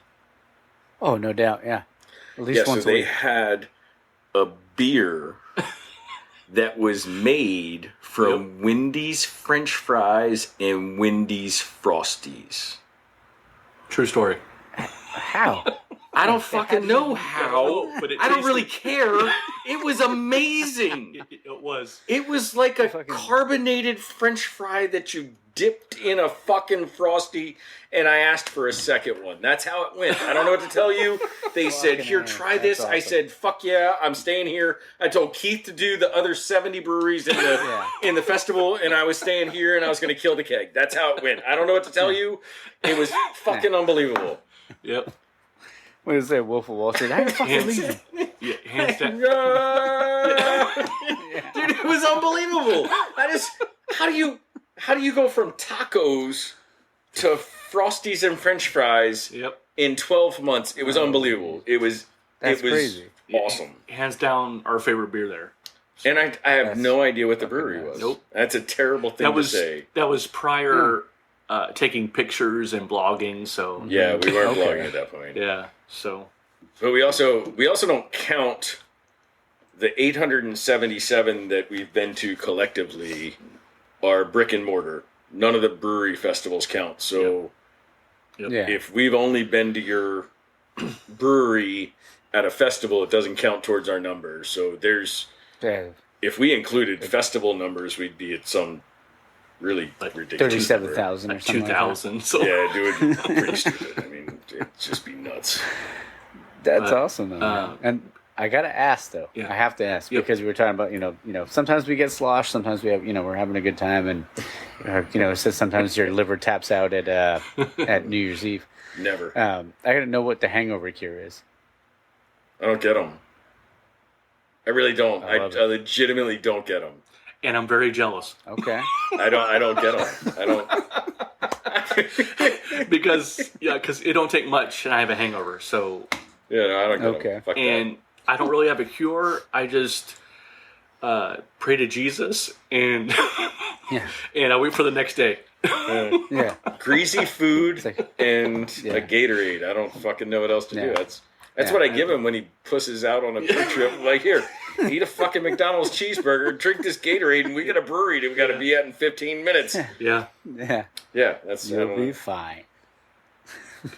It's all right. I mean, I'm sure you guys have heard. Mine is like, I don't get. I used to get really hungover when I would drink a lot of whiskey and stuff like that. I don't do that as often as I used to because I would drink like the big 1.75 milliliter bottle in a weekend when I was a little younger. No, you're good. You're good. So I did a lot of dumb shit. And but now with just beer, I'm usually okay. But I take my vitamins. It's like Hulk Hogan told me when I was a kid. Say your prayers and eat your vitamins. You'll be just fine. Yeah, I don't. I've learned my limits over the years. Look, I went away to college my sophomore year, and I got a .278 my first semester shit. of my sophomore year. And yes, I put the decimal point in the right place. .278. Yeah, there you go. And I wasn't sure if that was the legal limit you were talking about. No. I'm just That was my GPA, not my blood alcohol limit. Although I'm pretty certain they were pretty close to the same. So I learned my limits back then when I was close to 21 years old, and so I've just kind of found my limits and rolled on. I don't know. It was funny. Keith and I were talking, I don't know, a couple of weeks ago, and I was telling a story about how I got a little tipsy, shall we say, around the house. And he's like, we've been hanging out and drinking beer for, I don't know, what do we figure out? 15 years? 20 years? Mm-hmm. However long it is. It's been a long fucking time. And he's like, I've never seen you hammered before. And I was like, Never. yeah, it doesn't happen very often. I usually pace myself quite well and kind of get through it. And Keith was a little pissed at me the other day because I was telling a story about how I was shit-faced and falling over. And he's like, I've never seen you that way. It's been 20 years. Yeah. Damn it. From the rum days He's to like- the beer days to the Yeah. beer and bourbon, it doesn't, and you still never see me that way. So Maybe now one it's day. my personal goal to never let him see me that Yep. way. Maybe one day. Nope, it's never There gonna you happen. I wanted to ask you, so being from Dover, like, because I don't know if you guys are NASCAR fans at all, because I know Dover's International Speedway. It's kind of a big, like a big track, and I don't watch NASCAR as often anymore. But when I was younger, when I was like 20, but probably from like 18 to 25, and I'm 36 now. Yeah, I'm 36 now. I had to do the math there in my head for a second. It's 11 years, 25. there to you go, 36. Yeah. But yeah, super. I was really into NASCAR, but so I'd always loved I'd watch every race, didn't matter what it was. But Dover, I was it was like Dover, Bristol, obviously Daytona, and like stuff like that. But is there big NASCAR kind of culture in Dover, or because of the racetrack, or because it would always look Monster full Mile. every time I Yeah. watched it on thing. Yeah, So because there's the big monster on the thing. Yeah. Yep. yeah, I mean it's an awesome track. They've taken down a Yeah. bunch of stands over the last couple of years because attendance has just been down. When I Okay. was a kid, I remember NASCAR weekend. You either went out of town or you didn't leave your house because traffic Okay. was. I mean, there was 150,000 Oh, people yeah. that came to town, 180,000 people that came to Yeah. NASCAR weekend. So you either left and went to the beach or to visit family or whatever you did, or you bought enough groceries and you just stayed at the house. That was the way it was when I was a kid. I think now they're selling 30 to 40,000 tickets, which is still a big number. I mean, 30 to 40,000 tickets is a lot, but it's nothing compared to what they compared had. to the 150 to 180 they were selling 20 years ago. Right. So yeah. the track does a lot of really cool stuff. They do free concerts and a free, all the fans can come and hang out. They had the world's largest bounce house this last race. Charlie Daniels Band played a free concert 2 or 3 years ago that we went up to. What's the guy from Poison? Oh, Brett Michaels. Yeah, Brett Michaels Brett came and Michaels, played a yeah. show a couple, I think it was 1 or 2 years ago.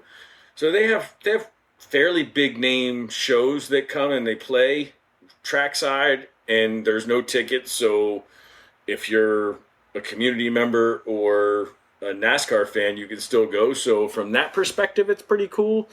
I'm not a NASCAR fan. I get tired of watching them making left turns. So it doesn't do it for me. Yeah.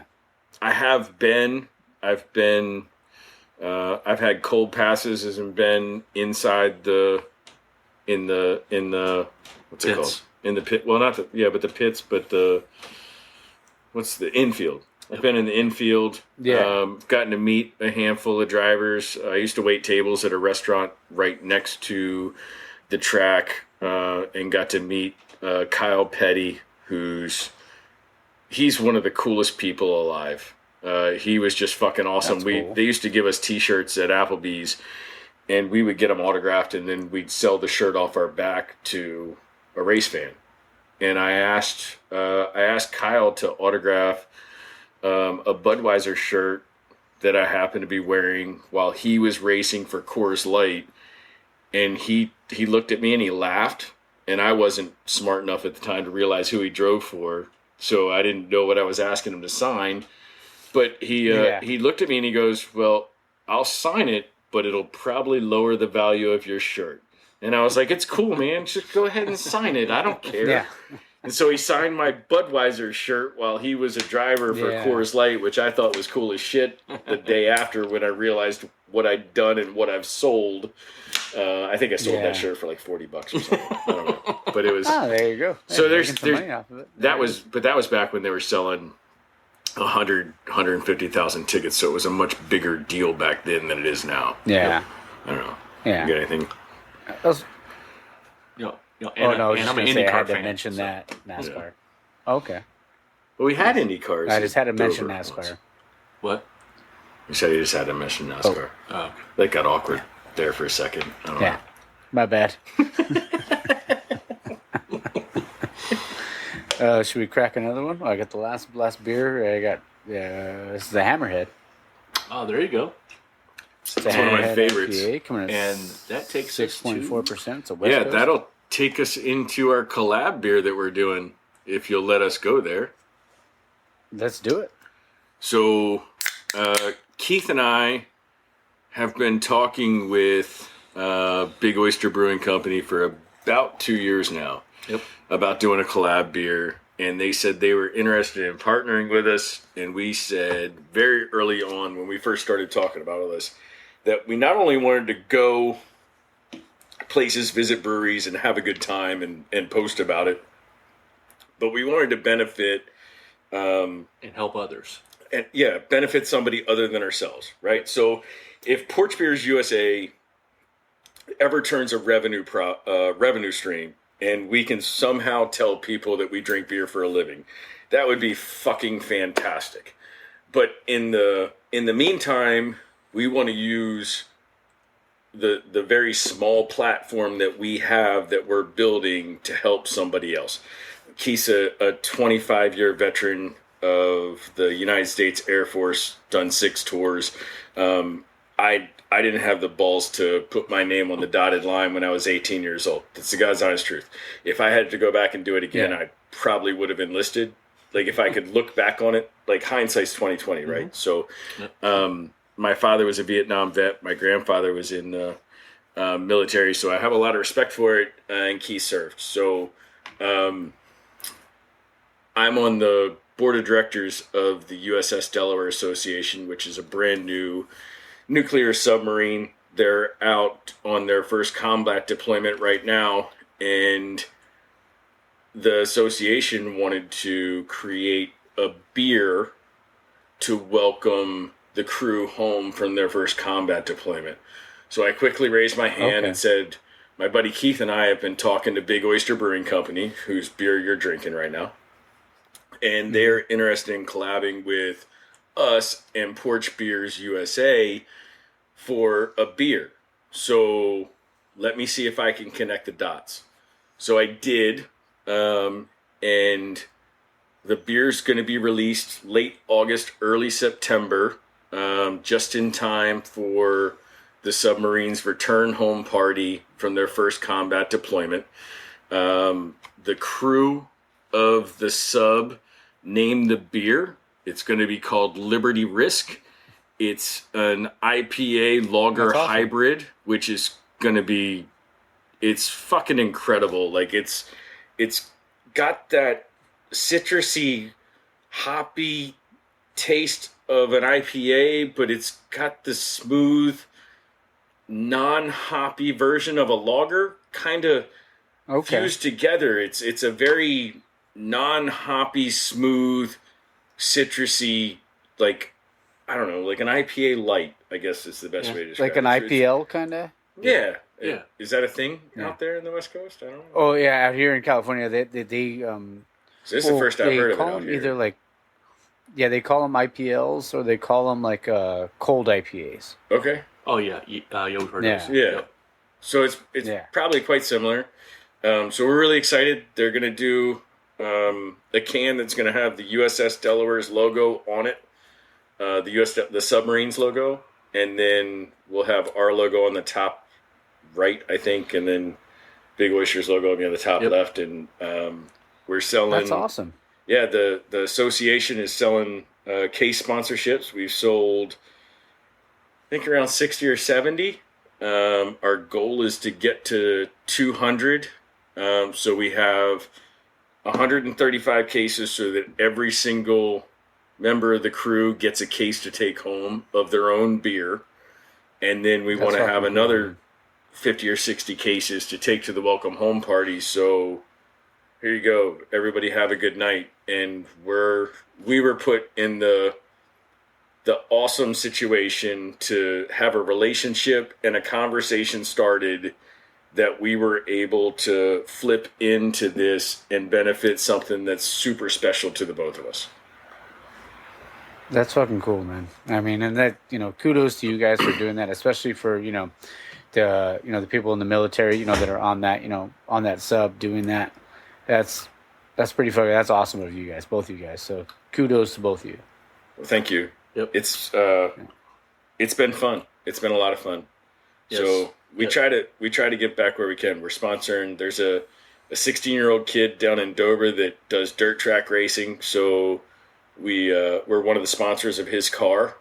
And then my mom and my stepmom and my grandmother, and I think you've got a couple of family members too that have battled breast cancer. So this past year we sponsored a breast cancer fundraiser in Dover and did that too. That's so awesome. We're trying to give back and have a beer, share some stories, travel around, but try and make it twofold. If we can give back and get something at the same time, whether it's a beer or a story or the satisfaction of helping somebody, that's what we're all about. That's what this whole Porch Beers experiment is. So we'll see where it goes from here.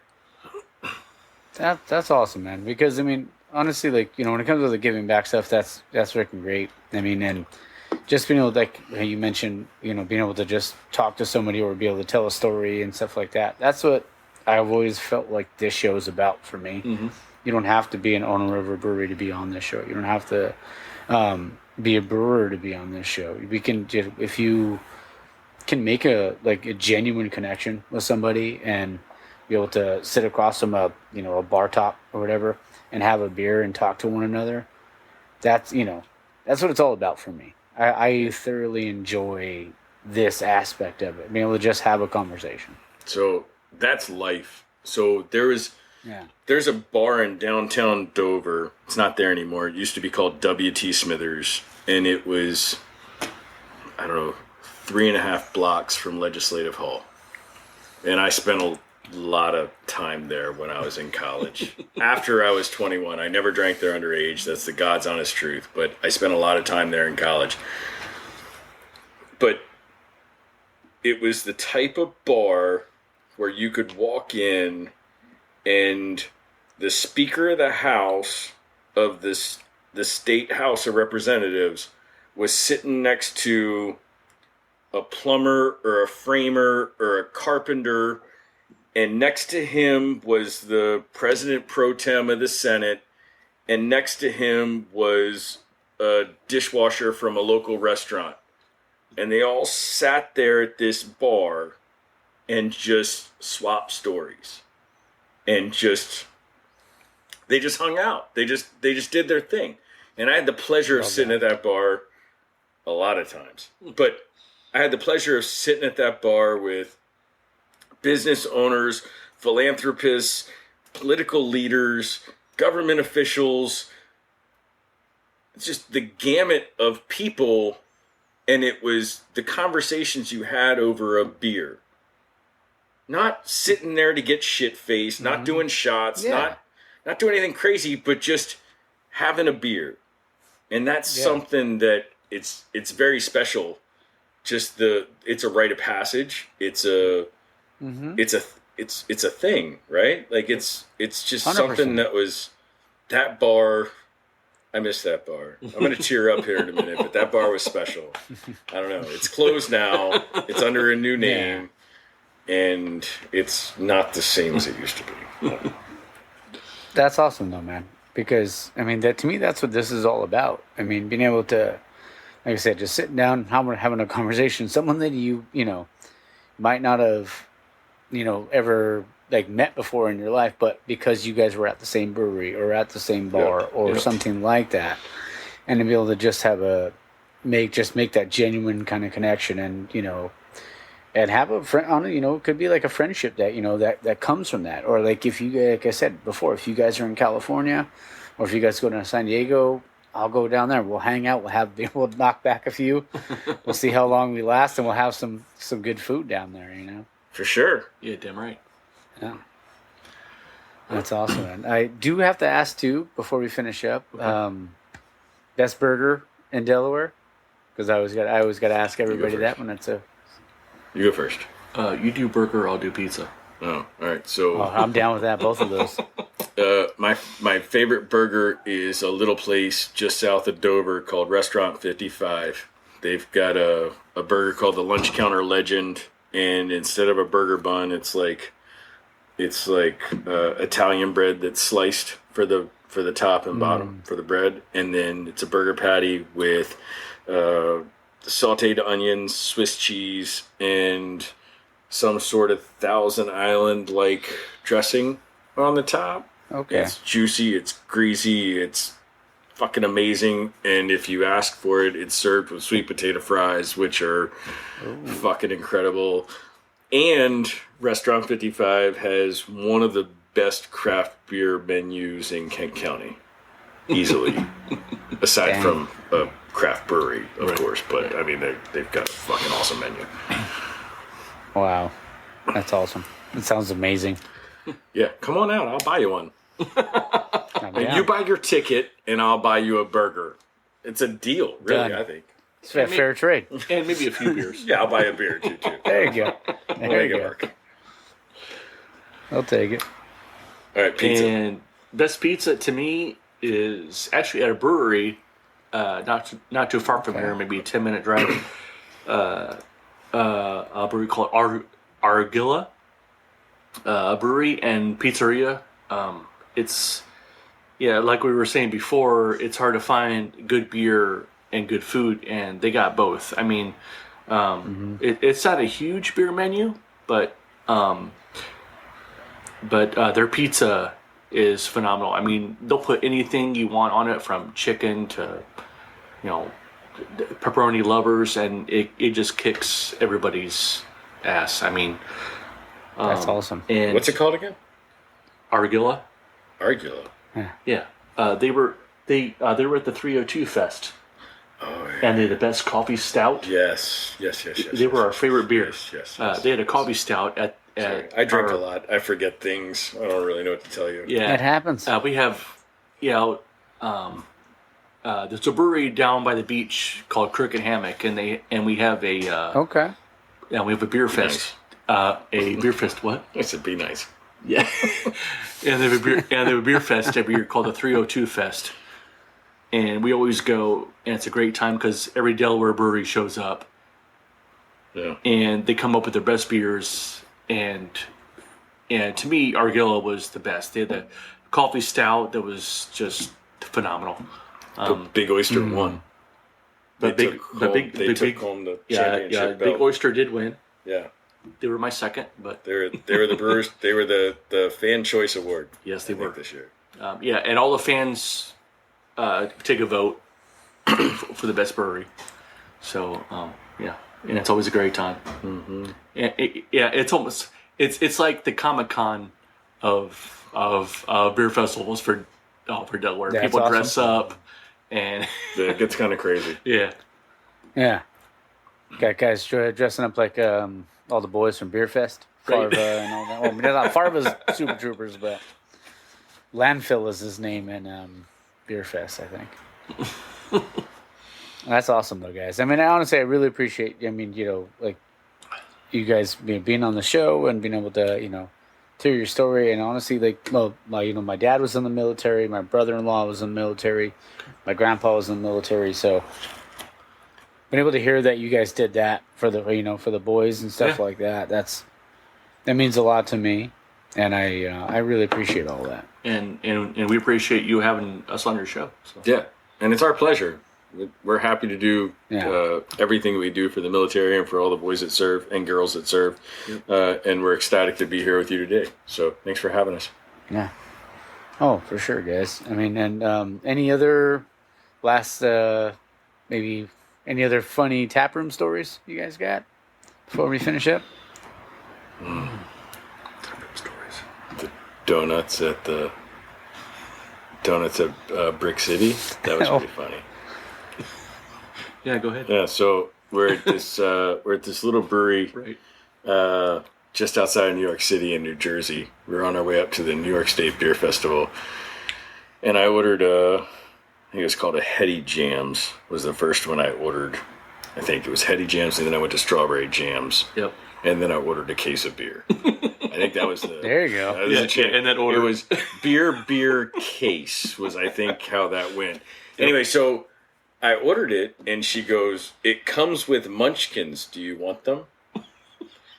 And I looked at the bartender and I said, "Who the fuck says no to that question?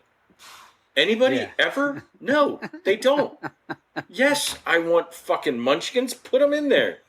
So she stabbed 2 munchkins in a toothpick and set them on top of the glass, and they just barely nestled below the foam, the head of the beer into the actual beer, and it was fucking amazing. And so I had the Heady Jams, and then I had the Strawberry Jams, and then I ordered a case of beer, and it was like $120 for a case of beer. That was incredible. Fuck me. It was great. Donuts and beer. You can't beat it. Yeah. Yeah, I mean, donuts are delicious. Dude, yeah, munchkins. Ain't wrong Do you with want munchkins with your beer? Yes. Yes, I do. My diabetes doctor is not here right now. I absolutely want fucking munchkins with my beer. Yes. Yeah. I always go back to did you guys ever listen to like Jim Gaffigan? Yes, sometimes, yeah. Okay, so like the comedian, like he had one joke, that always made me laugh. Well, he's had a few, but I mean, like the one I'm talking about is off of his first, I think, album, and he says, he's on. The doctor said no more dairy. And he's all, I guess no more happiness then. What the fuck? Yeah. That's about it. Yeah, tell me I can't have donuts. You can go fuck yourself. Right. Yeah. Do I have time for one more I story? can't have donuts. Oh, go for it. Yeah. All right, so one more story. Uh-oh. We're in Asheville. Oh, there we are. Yes, it was not our first trip. I won't tell that story. I'll tell the second trip. So we get down there and we go to a place called Hillman Beer, and this is a 2 brewery story, right? So we go to Hillman Beer. Good story. And I walk up to the counter, and I ordered a coffee. I can't remember if it was a coffee porter or a coffee stout. I think it was a coffee stout. Or no, a coffee porter. It was a coffee porter. Okay. I order it. I sit down. Mind you, 877 breweries between the two of us. we've had a handful of coffee stouts around the country. And some of them are really good, and some of them we look at each other and go, they forgot to put the coffee in it. Yep. This one was hands down easily top 3 coffee porters I've ever had. It was unbelievable. It was smooth. It was rich. It was delicious. It was refreshing. It was everything you want out of a porter, because that's kind of like the light version of the stout in my mind, right? Like that's the layman's terms of course. way of looking at it, right? So it was fantastic. I went back, and normally when we go to a brewery, we either order a flight or we order one beer, and that's it. And then we move on to the next one, because there's some of these trips where we'll hit 21 breweries in 4 days, and depending on whose turn it is to drive, if you're drinking 2 or 3 at a brewery, it doesn't work very well. So we're pretty strict about that whole one beer or one flight, and we move on to the next place. And sometimes there's an hour in between or whatever. Well, anyway, that's and food. Right. Yeah, and eat. Yeah, and plenty of water. Oh yeah. Yep. So I went back and I ordered a second. I ordered a second porter. So that was day 1, I think, of the Asheville trip. And so day 3 or 4 was the last day. Was it 3 or 4? I can't remember. It was a 4-day trip. Yeah, 4-day trip. So the last day, we're at the Asheville location of Sierra Nevada, and they've got a community table. So there's the 4 of us, and it's really crowded. It's packed. The whole place is packed. There's a wait to get in. It was nuts. And we're at a community table, and there's 2 people at the end, and then the 4 of us. We had no idea who these 2 people were at the end of the table. Nothing. And so it's the last brewery of the trip, and we're all going around between the 4 of us talking about what was your favorite brewery, beer, story, whatever. And so I brought up Hillman and this coffee porter. And the lady at the other end of the bar, or other end of the table, that wasn't a part of our group, she goes, "Excuse me, I'm sorry, what did you just say?" And I said, "Well, I had this kick-ass coffee porter at Hillman Beer," and she went, "Oh, hi." I can't remember her name. I can't remember her name, but she said, "I roasted the coffee beans that they used in their beer from South Slope Coffee in Asheville, North Carolina." And so it was just the perfect culmination of a kick-ass 4-day weekend. Got to meet the lady that roasted the coffee beans for the best beer of the weekend, and it was just killer. It was cool. So I ended up ordering coffee from her after I got home. Yeah, we became friends. And then they subsequently went out of business. It was very depressing. Yes. I cried, actually. Oh, fuck. But I mean, that's a cool story though, because like people can say serendipity or coincidence or anything like that, but when something like that happens, you're like, fuck, like it makes you appreciate that beer, or like what went into that beer, that much more. Yeah, well, to be able to meet the lady who roasted the coffee beans was just like, what are the odds of that? What are the chances of that happens? You know what I mean? It just doesn't. It just doesn't. So it was pretty killer. Yeah. I don't know. Yeah, so I made that joke while we were off air. So I got to tell you guys the story about the whole Charles thing. The Charles thing, because he was the one that he used to like jump out of planes. He was an airborne, so he was a screaming eagle, and he would jump out of the planes, whatever, and he would say his last name was Madrid because he's Spanish, and then his buddy was named Maestro, was his last name, so he was right behind him in the lineup when they jump out of the planes and stuff. And I guess he went out partying in Florida, wherever he was the night before, and he had a flask in his cargo pants and didn't realize it. And he's coming, they make the jump, and he's like, holy shit. He's like, "Hey, Maestro, check this shit out." And he fucking pounded his flask, chucked it or whatever, and then my grandpa landed in a tree. Fucking missed his drop zone. Wait, so he chugged the flask while he was skydiving? Yeah, as he was coming down. That's fucking great. Yeah. We need to try that next time we go skydiving. Right. Just fucking jump and chug a flask. That sounds awesome. Oh yeah, so he would like that's like the one stem. Oh, my grandpa's told me like I don't know how many stories. I mean, R.I.P. because he's been gone for a long time now, but um, he's stories like that from when he was like growing up because he didn't even want to even join the military. The judge told him like my grandpa found a horse and rode the horse down like somewhere in Florida naked. And they took him into court. It was like because he had already been taken to court a bunch of times or arrested a bunch of times, and they're like, if you don't get your head shit together, you're gonna we're gonna put you in the thing. So eventually, the judge who had seen him twice or 2 or 3 times, I don't know, he's like, if you don't, you have two options: you either join the military or you go to jail. My grandpa chose the military. Yeah, I don't blame him. Right. Yeah. Yeah. Oh yeah. So fuck, I'm gonna leave that part in. I'll just edit the other parts out. There you go. Do we want to talk about the other beer festivals? Well, we can. Do we have time? Yeah, we got time. Yeah, I can go for another 10-15 minutes. We're good. So which one do you want to talk about? No, I just besides the Extreme Beer Fest that we did in Boston Twice. Because you can't do it once. Twice. You gotta do it twice. Yeah. My crazy idea. I'm like, yeah, let's do it again. And they're like, okay. 21 breweries in the Extreme Brew Fest in 3 days. Yeah, I don't know how we survived. Twice. Yeah. There was a lot of Uber involved in those trips. Yes. There you go. It was ridiculous. But yeah, like I was saying before, we like to hit the beer festivals that aren't ordinary. I mean, like last month we went to Pittsburgh for the weekend, and we went to an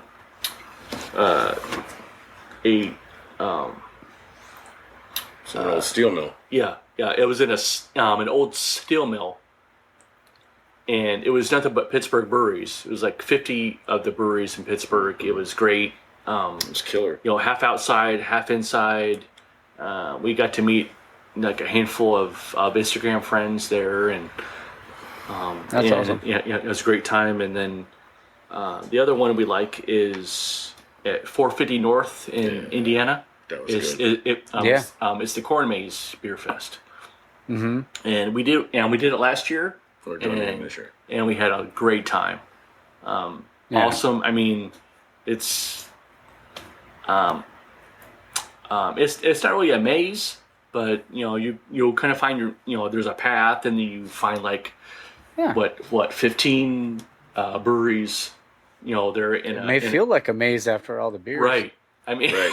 Yeah. It was nuts. Like you'd walk through this zigzag, and you'd get to this opening that was, I don't know, the size of half of a football field. Yeah. And there'd be 15, 20 breweries, and then you'd walk down the next zigzag to get to another opening, and there'd be 15, 20 breweries, and you kept doing it. And It was unbelievable, but it was all sours. It was mostly, yes. There was a few 450 stouts, is a lot of few IPAs, but it was slushies and mostly stuff like that. ridiculously sweet, Great. fruited, great, sours. awesome sours. Yes. And it wasn't like from all over the country. I mean, right. It wasn't make your face pucker sour, No. but it was the new evolution of sours that Yeah. they were just killer. We had Dewey was there from Delaware. Yep. There was breweries from all over. It was unbelievable. But yeah, like the best part was we get to the I think we got to our second section of breweries, and and one of us needed to take a piss. Yeah, that was me. That was me. And I think you asked somebody, didn't you? Yeah, and they said go 8 rows deep in the corn, Yeah. and I was like, Yeah. "You sure?" And he goes, "Yeah, we don't have porta potties, bud." And I was like, Yeah. "All right, cool." So when you're drinking, you were tasting beer, and you constantly see people going in and out of the corn. They go in the bathroom, and it's hilarious. It's like Field of Dreams. Right. It was Right. great. Like, Yep. if you build it, we will come. And so we went in and we came out, and there was beer. It was great. Yeah. If you build it, we will pee. Yeah, I mean, that was it. Yeah. Yeah, exactly. Because I was like, Bill, if you build it, it will come. Might have been a little bit of weird thing Right, for that right. one. Right. So yes, I can see how you twisted my words there. Yeah. So if you if you pour it, we will pee. How about that? Does that work? Exactly. If you pour it, we Bingo. will pee? Yeah, I can do it. But Yeah. but So we're going back this year, right? Yes, That's yeah, on we're the list going. for Yeah, this we're going again this year. Yeah. And they Awesome. doubled the breweries. It's going to be epic. It's going to be going to be a huge. great time. Oh, I'm sure that's gonna be cool as shit. Well, what's crazy Yeah. is that trip, we flew out Friday night. This is a true story. We flew out Friday night, so we got to Indy sometime around 10 or 11, right? Friday night. We flew out at 10 or 11. Well, we got there at midnight. You 1 got there a.m. like at 1 in the morning. Whatever. We got there really late. We did the beer festival Saturday, and on Sunday at noon, I was back at BWI, and I was in Dover by 2 o'clock Sunday afternoon. Yeah. So It was a whirlwind tour, and then I was, ironically enough, I was on the road on a road trip to Fort Myers that night with a generator because it was just after Hurricane Ian hit Fort Myers to take a generator to my stepmom at 11 o'clock that night. Shit. So was you just body on autopilot at that point? I feel like. Yeah, well, my wife came with me and she helped drive. And Oh, okay. I called my boss that night and I was like, "Hey, I'm not coming to work next week." And he was like, "You're calling out for the whole week?" And I was like, "Yes, sir." And I told him what was going on. And he was like, "Drive safe. I'll see you when you get back." Yeah. So Oh, it was that's cool. I mean, because some bosses would be assholes. That's cool. No, he was fantastic. He told me to have That's a safe awesome. trip and then didn't charge me a minute's vacation time while I was gone. He just said, "Go, That's fucking take cool care as of shit. business, take care of family, and go." So, yeah, it was good people, good company, That's good awesome. stuff. yeah, looking forward to it. Oh yeah. All right, guys. Well, we're gonna stay on after this and talk. So everybody listening, sorry, you guys are shit out of luck for the last 2 minutes. But thanks, guys, for being on the show, and you thank guys you. don't forget to stay tuned for the Thank you. what do you want to call it? Bro Code article of the week or whatever I decide to do this week. Who knows? But stay tuned, guys. Cheers. Thank you. All right, guys. I hope you guys enjoyed that. I mean, I had a blast recording with Keith and Coop. For next week's episode, it's going to be a little different, actually. Just going to be me. I decided, and I may have mentioned this on a past episode. I don't really remember. But every 25th episode, I'm going to talk about just kind of like not a retrospective or anything like that, but just talk about some of my favorite breweries. Some of my favorite beers that I've had, just being able to kind of think about, all the people, all the guests that I've had on the show, be able to thank them for willing to be guests and for wanting to, to come along on this journey with me. All right. And I think also Romeo and Juliet, I think we're going to be doing a little bit more of that stuff where if they're traveling or something like that, or if they find a new brewery, they're going to, do a little beer review, or I might, call them while they're there and we'll record the whole thing, record just a few minutes of a beer review, and they'll tell us about that brewery. All right, so let's go ahead and we'll finish this up here with the Bro Code article of the week. Article 53. Even in a drought, a bro flushes twice. All right, guys. Well, I hope you guys enjoyed the episode. Stay tuned for the episode next week. Hope you guys have a good one. Hope you guys have a great week. Take care, Ted.